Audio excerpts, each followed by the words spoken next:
So lately I've been talking with a lot of customers and I realized that most of them are not tracking the source of the leads. And I think it's a big mistake. Let me explain. All right, so right now we are in breakcold sales CRM, and as you can see, we have a couple of leads in the pipeline, about $7,000 in the pipe. We have some deals that we won and we have some deals that we lost.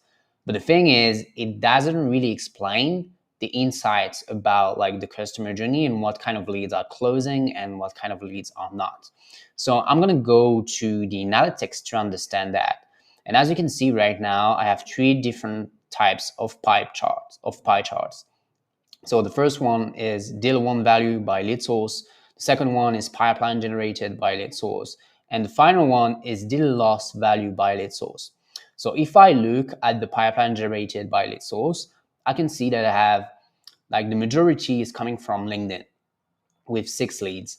And the thing is, like, if you go on the other section, I have Twitter, I have Instagram, I have Google.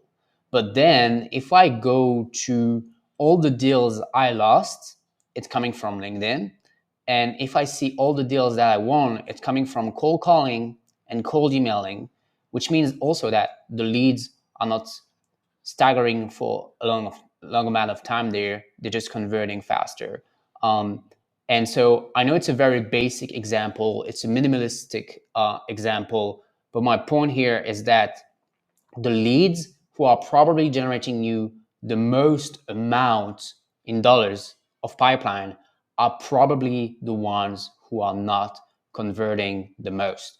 And so your job by assigning the source of your leads, whether it's cold calling, cold emailing, LinkedIn, Twitter, whatever, is to identify the most converting audience so that you can prioritize your efforts when it comes to investing in cold emailing, cold calling, and other acquisition channels. So I hope it's clear.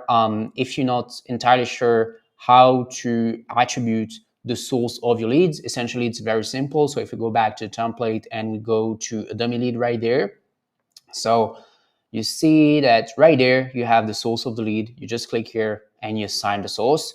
So obviously, this is something that you do manually right there, but you can automate this process. So when you push leads from your cold emailing campaigns using like Smart Lead or Instantly, Lemlist, whatever, you can automatically attribute the source of your leads. If you have forms on your website, so Webflow forms or whatever, you can also auto assign like the source of your leads. And so by doing that, over time, you will be able to identify which leads are generating the most pipeline, which leads are actually losing the most deals, etc., and so forth. So I hope it was clear. Cheers, bye.